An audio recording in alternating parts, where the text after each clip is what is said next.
Rowdy star Vijay Devarakonda my lady Samantha combination లో తెరకెక్కిన movie ఖుషి. టక్ జగదీష్ తర్వాత శివ నిర్మాణ తీసిన ఈ సినిమా వరల్డ్ వైడ్ గా విడుదలైంది. మరి లైగర్ తో అయిన గాయాలకు ఖుషి రిజల్ట్ తో చికిత్స జరిగినట్టేనా? ఫైనల్ టాక్ తో ఏమని తేలింది? Take a look. Liger flop నుంచి కోలుకునేందుకు రొమాంటిక్ కిక్ ఇవ్వాలనుకున్నాడు విజయ్. సో జనాల్లో తన మీద అలాంటి ఓ సింపతి వస్తోంది. సమంత అనారోగ్యం వల్ల తన మీద కూడా ఓ రకంగా సింపతి కనిపిస్తోంది. సో సింపుల్గా క్యూట్ లవ్ స్టోరీకి సింపతి తోడైతే బాక్స్ ఆఫీస్లో సినిమా సేఫ్ జోన్లోనే ఉంటుంది.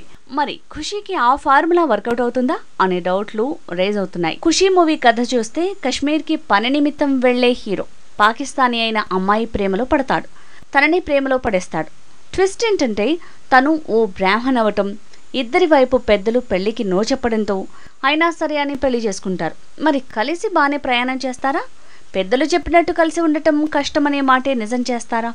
ఈ ప్రశ్నకు సమాధానమే ఖుషీ కథ. ఖుషీ మూవీని చూస్తే ఇది మోడర్న్ సఖీ అనాల్సిందే అంటున్నారు.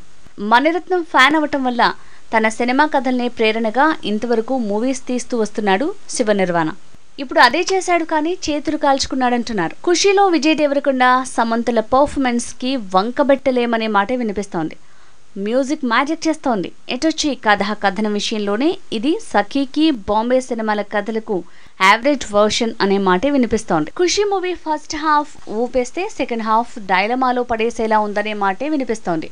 రొటీన్ మేకింగ్ టేకింగ్ తో మైనస్ మార్కులు పడ్డాయనే కామెంట్ల గోల పెరిగింది. ప్రీ రిలీజ్ బిజినెస్ తో ఖుషీ టీం సేఫ్ జోన్ లోనే ఉన్న ఫైనల్ టాక్ మాత్రం కాస్త మిక్స్డ్ గానే వస్తోంది.